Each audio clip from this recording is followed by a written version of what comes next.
Joe, Hey, buddy. how's it going, bud?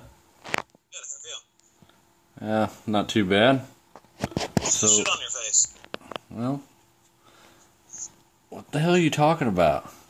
Whatever that is on your face. What the fuck is that right there on your face? Right there.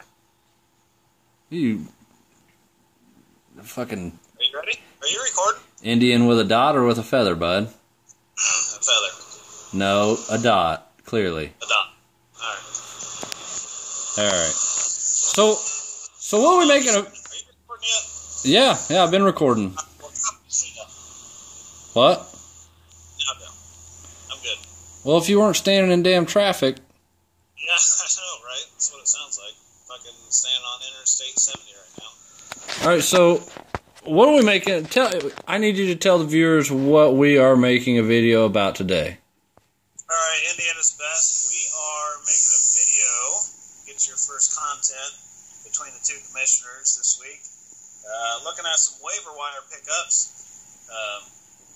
We're going to dive into what Josh and I think are the worst and best pickups after week 3. Actually, I'm just going to jump in here and say real quick that the worst pickup was Brian's lame ass not getting anybody for the third straight week, even though his ass has been in dead last this whole time. That ain't no shit. So, that's my number one nominee, but just to get shit real, we're going to look at the best and the worst pickups. You want to start? Let's go with the best pickups first. Okay. Well, I'll start, and I think my it was kind of an easy choice for me because the way our rolling list works is the lowest rank gets first pick. So if you're the lowest in the pot, then you get the pick of the best players essentially if you know who the best players to pick are. And that's where I get my first pick, and my first pick was it's really a tie, and I've got two of them for the same guy, but it comes down to what the team needs. But let's just say, as a player, I would say the best one is from Ryan. Him picking up Tyrod Taylor, quarterback for Buffalo. He dropped Leonard Hankerson, which, Hankerson's been halfway decent. He's actually been doing better than what he was supposed to, I think, this season. But maybe Ryan didn't need him. He get rid of him. And, bye weeks are starting to kick in. So Tyrod Taylor was out there. And, who is this Tyrod Taylor? He comes on the scene and he's doing big things right now. He's had every week has been a pretty productive week for him. So, that was a really good pickup. And you go ahead and tell me your good pickup, and then maybe it's the same as my other one.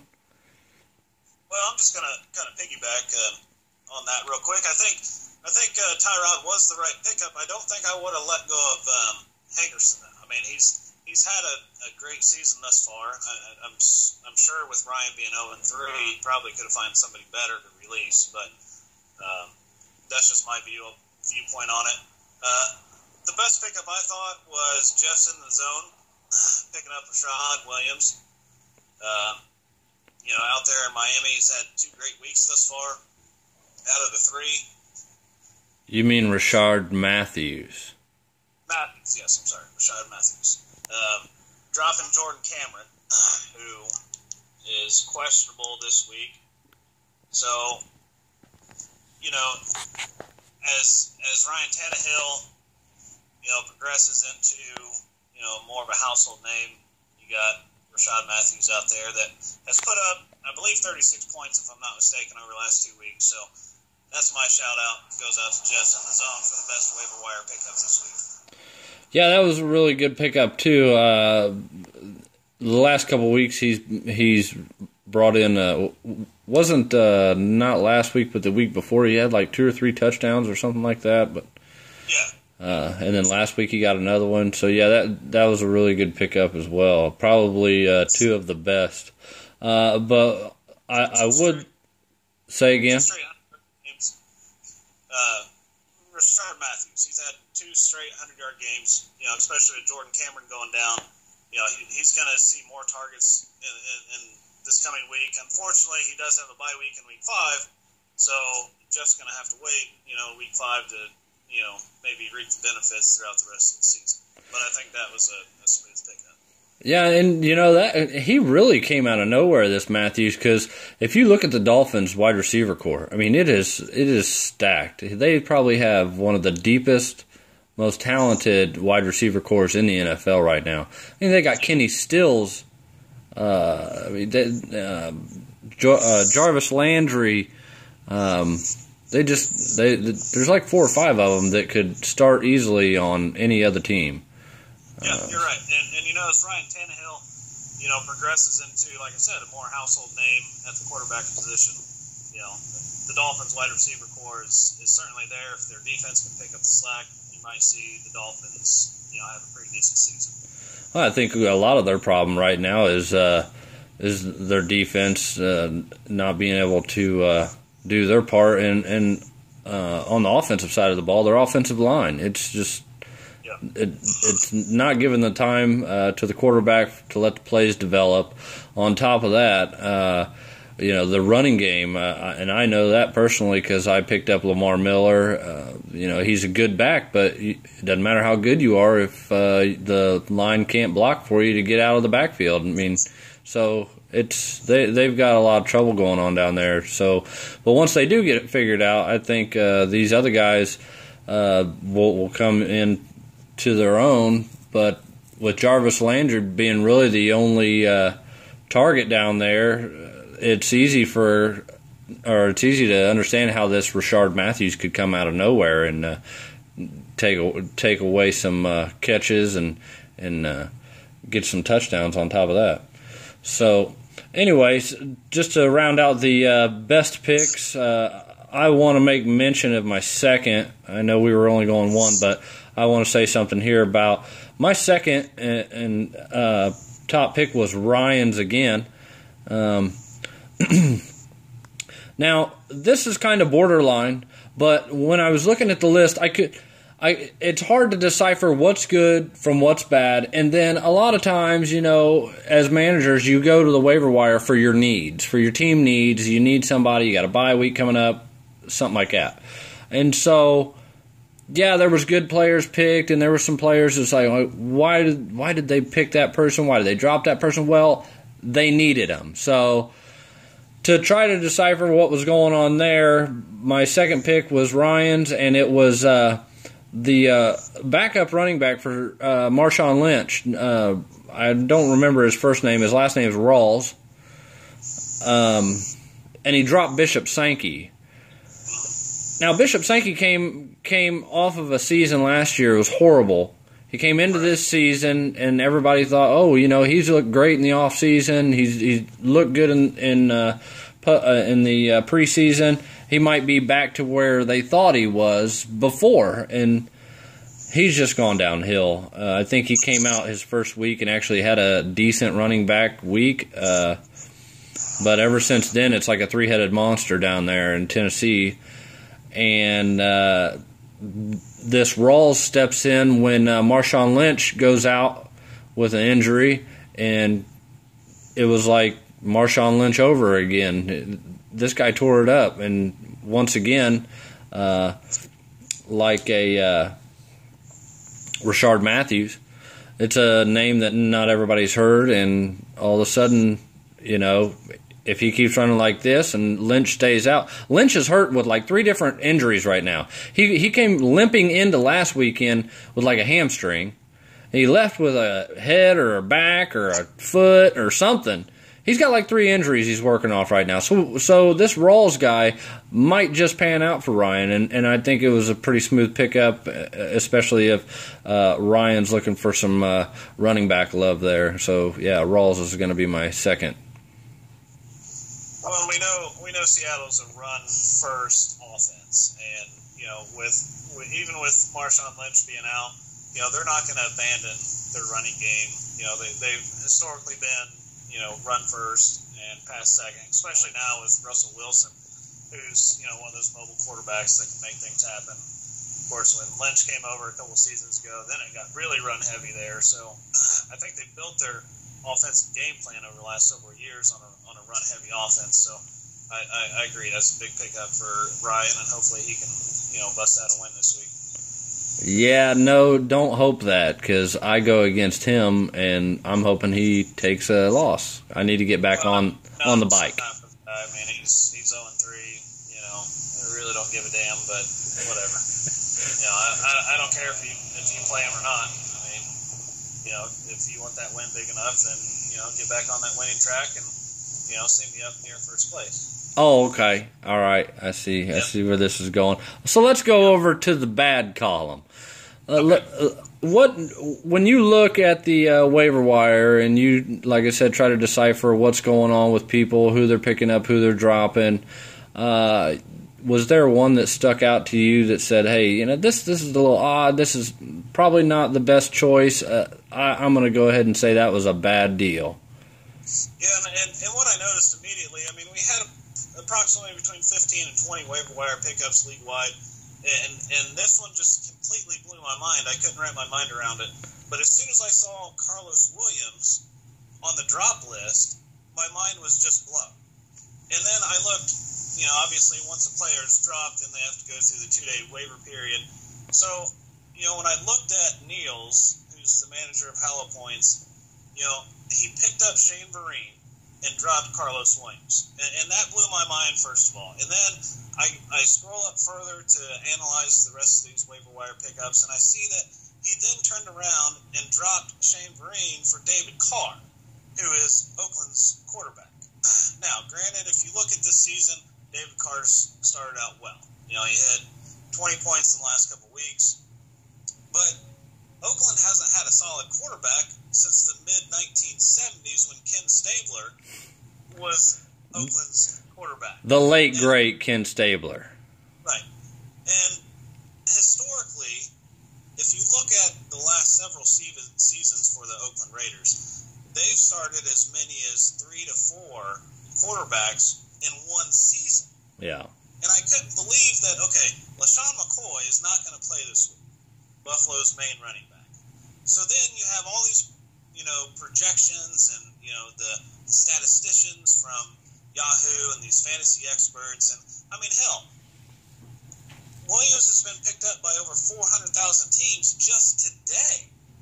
And then you're going to drop him for David Carr, the quarterback of the fucking Oakland Raiders. Hey, but in his defense, Oakland has a pretty good matchup, and they've got a monster at wide receiver in Amari Cooper. Yeah, Buffalo's matchup this week, they're playing the Giants. Everybody, and, if David Carr pans out for him, so be it. Somebody's going to scoop up Williams and probably reap the benefits. Now, McCoy's not going to be out long. They're thinking he's going to be back by, week 5 or 6. But, let's take advantage of Carlos Williams this week. There again, the same with Ryan. You want David Carr? Fine. Shane Vereen wasn't even a good pickup in the first place to drop Carlos Williams. But then you're going to turn around and drop a bum to pick up a bum when you have, this stud, or could be stud. Right. He's got to prove himself. But, in McCoy's absence last week, Williams did kick ass. He was in double digits, and he's predicted to be in double digits again against a lackluster Giants team. Yeah. It just doesn't make sense to me at all. And I hope, Neil, if you see this video, please explain yourself, because I'm confused. Explain yourself. It's all. What the fuck? So let me just say, when looking at the list and trying to figure out what I thought was bad, it panned out that that we both chose the same one, and essentially everything you say I agree with, other than the fact that when you take away all the drops and pickups, you've essentially dropped Carlos Williams to pick up David Carr. Essentially, yes. Right. And so they play two different positions, so it might be a need thing. But at the same time, like we were saying about Ryan, I haven't looked at Neil's his roster to say, well, I would have dropped this guy for Carlos Williams just to have a shot in the dark. I mean, even to put him in my flex just to see what happens. I don't know what matchups coming up for Neil. Excuse me. I don't know what matchups coming up for Neil. Huh? Neil's playing wifey Brandy. Oh, okay. Yeah, so he can't take it. That's not going to be one of those coin flip games where he can just take a gamble. He's going to have to beat her. It's probably some household bet where he's got to do the dishes. So cook one night. He can't be losing that. So he's got to keep a starting roster that's stable. And taking a coin flip on this Carlos Williams, he probably wasn't ready to gamble on that. I don't know. I'm just trying to put it out there to make it seem like there was reasoning behind it, but I'm not real sure that you can justify it when you pick up David Carr. But there again, it could just be a need thing. But at the same time, I think there was probably somebody on his roster that he could have dropped, kept Carlos Williams, and then made his play for a quarterback or David Carr, or however he wanted to do it. I mean, if you look at the rosters, I mean, there's not a single manager, there's not a single team in this league where you have all 10 spots predicted in double digits. Now I know projections are projections, everything goes out the window once that ball gets kicked off the tee for the first time, and but you can't tell me that somebody that's projected at 12 points, and he's not in your starting lineup, unless unless you have a backup quarterback, which most of us do. But as at the very least, put Carlos Williams in as a flex. Yeah, yeah. And I mean that's what really struck me at first when I saw Carlos Williams, because he has been a hot topic. Because again, news broke that LaShawn McCoy is probably not going to play this week, which kind of hurts me because I do have LaShawn McCoy. But I was looking at him; he was on my waiver wire, to start with. Of course, I didn't get him. Yeah, because he got him, and then he just dumped him, and now you got to wait another 2 days to pick him up. And now that we're making news of it, you can't get him because somebody else is going to get him. Well, yeah. So he screwed you over.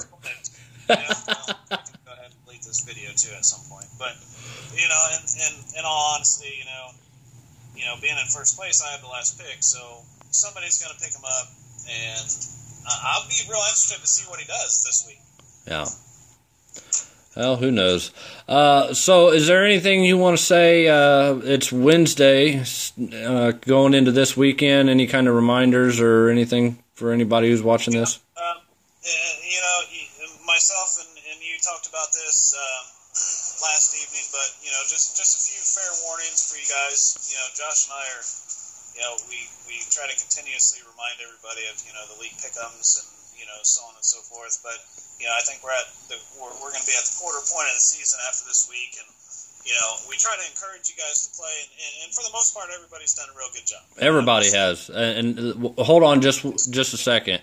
I like to say, with all these waiver wire pickups, of course I don't want people picking up anybody. It'd be great if I could have my picks. But going on there in the morning and checking it out, it's like opening up presents on Christmas just to see if you got who you wanted, stuff like that. So it's nice to see that everybody is out there and doing their duty to make sure their team is a formidable team. It's good to see everybody participate. And I know in years past you get on there and only 3 people, made picks, or 2 people. So it's good to, it sucks that you didn't get the guy you wanted, but it's great to see that more people are taking advantage of that tool. So, yeah, thanks. Yeah, so, real impressed with everybody's participation and stuff, I mean, for the most part, everybody's doing good. But as far as reminders, we do have Thursday coming up tomorrow, so for the last time, get your pick'ems in, and do not forget about Sunday's early game. The Bills, it's the Jets and Dolphins? I believe so, at 9:30? Yes, 9:30 Eastern Standard Time. They are playing in London, England this week. So any of you guys that have Jets or Dolphins on your roster, make sure they get them in Saturday night. Saturday night, maybe early Sunday morning. Right. Yep. Tomorrow's Thursday. It's the Steelers. Say it again. So get the Steelers and Ravens suited up for tomorrow. Oh, your Ravens gonna take another loss tomorrow. No, they probably won't. Okay? So you think the Bengals? They're undefeated. The Bengals? Yeah. Yeah. How many wins does the Ravens have? 0 at this point. Okay, so where are they playing at? They're in it's Steelers and Ravens. Oh, the Steelers. I thought you said the Bengals. Ravens and Bengals played last week. Okay, well there again they got beat, so that's right. Or Baltimore. So Pittsburgh's going to play Baltimore. Yes. And Michael Vick's going to have a coming out party against your team. Well, let's hope not. I don't care. I don't really care. That's all that really matters. I'm rooting for Pittsburgh. Well, I'll be rooting for Baltimore. You'll be turning the game off at halftime. Get that shit off your face. Whatever.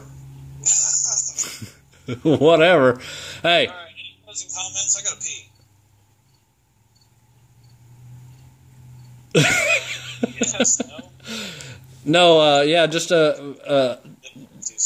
I think you said it. I think you said everything. The Sunday game, Thursday night, make your pick'ems. That's about it. Anybody that watched this in its entirety, you got too much time on your hands, and no fucking life. And but just know that your commissioners are out here rooting for you, and we are watching your waiver wire pickups. So that's what the student of the game's all about. And Brian Mal. yeah, so I don't need. He's never gonna. He's not gonna watch this. He's not gonna see this. So you can pretty much say whatever you want. You won't ever hear a peep from him. He'll be like, "What are you talking about? What fantasy football league? I don't even know what you're talking about." What a waiver wire is. Waiver wire. Hi. All right. Well, that's it, guys. Thanks for watching the video, and put your comments and complaints in the box below. Thanks.